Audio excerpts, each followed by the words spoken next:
Hello and welcome to the White Collar Fitness Radio, the ultimate podcast for professionals striving to achieve optimal performance in today's fast-paced age. I'm your host, Bruno Dalladoni, online body transformation specialist and founder of The Health Coach Fitness. I'm here to help you optimize your health and fitness, even if you're short on time.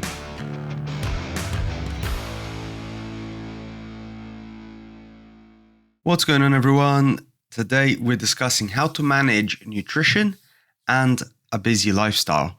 So everyone is busy, hence the podcast being literally 15 minutes, 15 to 20, because most of us don't really have a huge amount of time to be thinking about things that aren't necessarily, I don't want to say important because they are important, but things that we don't have to focus on, let's say.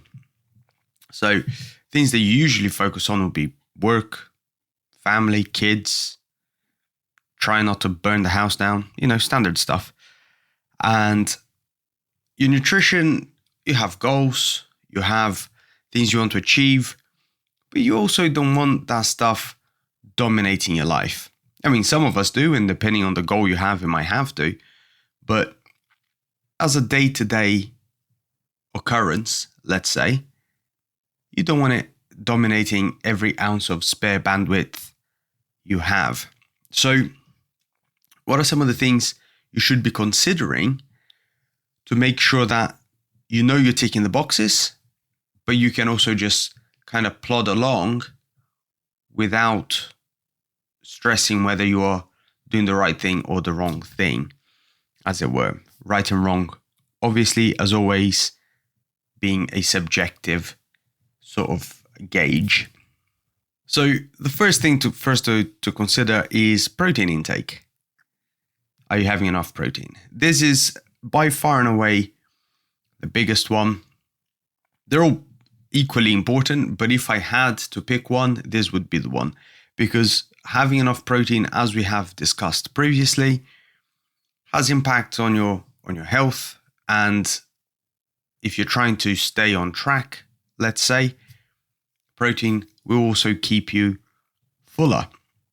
So aside from all the added extra benefits that protein has, that consuming enough protein on a day-to-day basis will give you, you also end up with the benefit that it will just keep you fuller.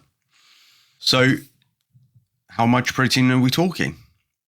And a good gauge, a good sort of number to go by, let's say, is 1.2 grams to 1.8 grams per kilo of body weight. Now, you can go up to 2, 2.2, 2.4, but really, for most of us, you just don't need to. You can, and it'll do you no harm. But the thing with protein, you see, is that it's expensive these days. And so if you're trying to add, say you are my size, you weigh about 80 kilos, and now you're trying to add 160, 180, maybe even 200 grams of protein every day, a lot of protein. And just for reference, a medium chicken breast, normal size chicken breast, will have anywhere between 30 and 40. So how many chicken breasts go into 200 grams? A lot. More than 6, if my math serves, assuming they're about 30 grams. So you can see it's a lot of protein when you start going to those higher numbers. On average, about 1.6 is pretty good. But if you're not even hitting that 1.2 grams per kilo, then start at that and increase. And obviously protein sources we have discussed previously.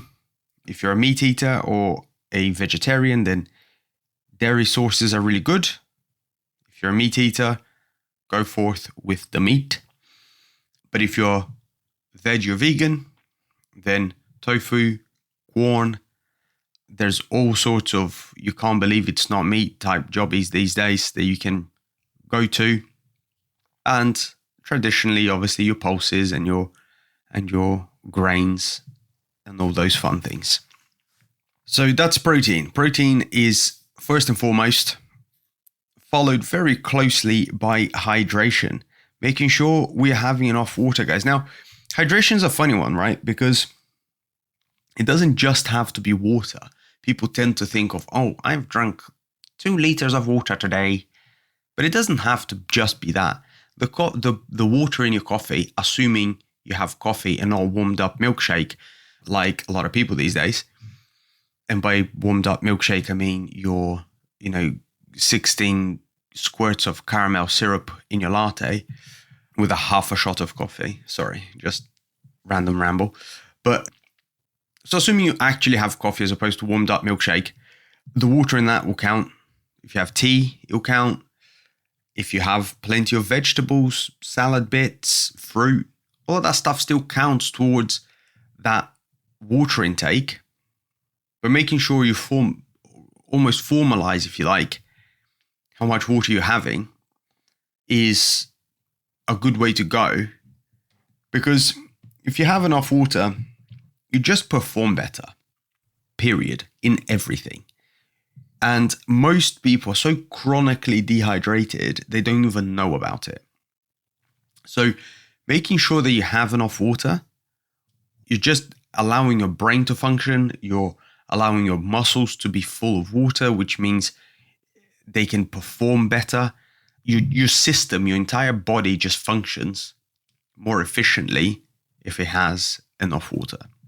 So what does that look like? Well, I'm just going to call BS on the whole 2 liters per day. I'm just going to call BS on that because I am a firm believer that if you set a target high, if you fall short, you're still going to fall short higher than if you set that target lower.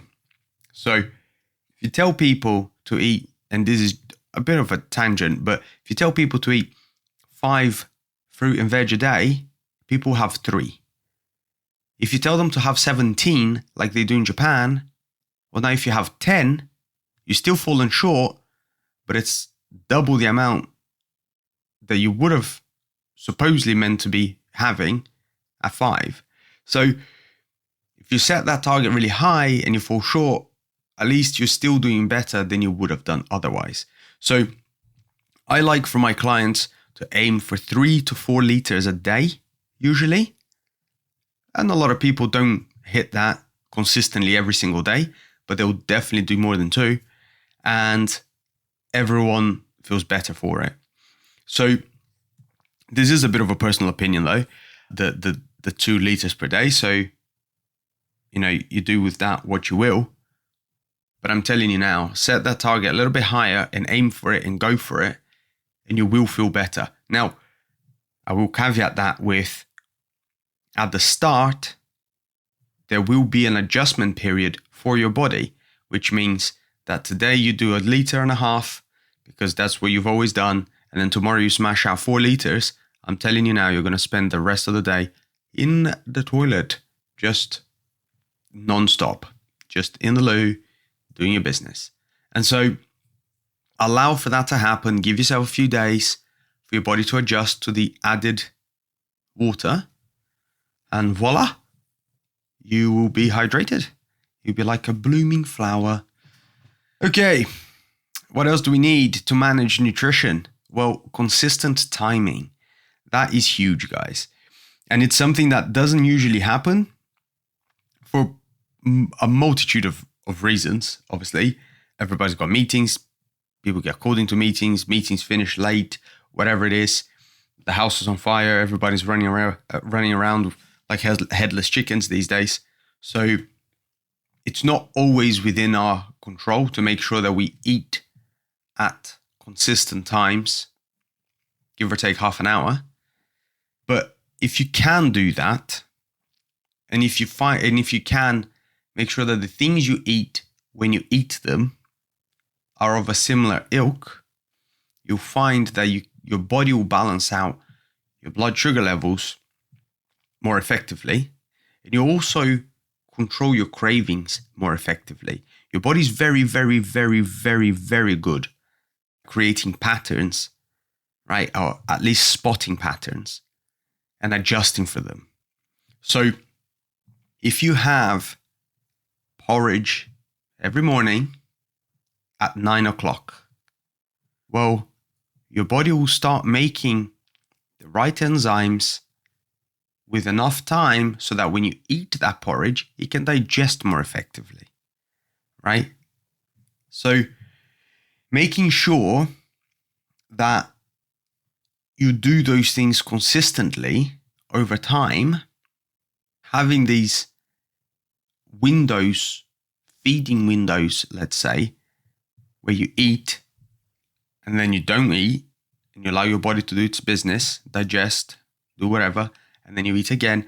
Well, by creating this consistent timing, you're actually allowing your body to regulate itself efficiently, which means you're less hungry, which means you're not thinking about food, which means you're now managing your nutrition well and keeping busy. Would you look at that? And then the last point that I will reiterate, and it sort of circles back to the 17 fruit and veg a day, which is food volume. Now, food volume is a term that us nerds use quite often to talk about just quantity of food. And what you want to have is a fair amount of low density, high volume foods. So to translate that into English, it just basically means low calorie, lots of food. For example, vegetables. So all of that waffle was just a fancy way of saying plants. Vegetables, fruit, pulses. Vegetables, green veg especially, very, very nice because it tends to basically have no calories and it's very satiating. You can get a lot of quantity for what you're eating. And it's wild, I know, but having lots of food is actually nice. So eat loads of quantity, but just make sure it fits within your calorie needs or your calorie targets. Broccoli, kale, asparagus, I don't know, pick whatever you like. But all of that stuff, you usually can have way more than you think. And not only will it benefit you from the point of view of more fiber, more general food, so it keeps you full because your body's digesting a heck of a lot of food. But also you get loads of vitamins, minerals, phytonutrients, all these exciting things that we don't usually think about by just having more plant food. So those are my sort of 4 big things for you guys to consider: protein intake, food volume, hydration, and keeping a consistent timing. If you guys have questions, as always, reach out on Instagram at Bruno Dalladone. If you found this helpful, please share with your friends, rate the podcast, and tell everyone about it. And I will be seeing you next time.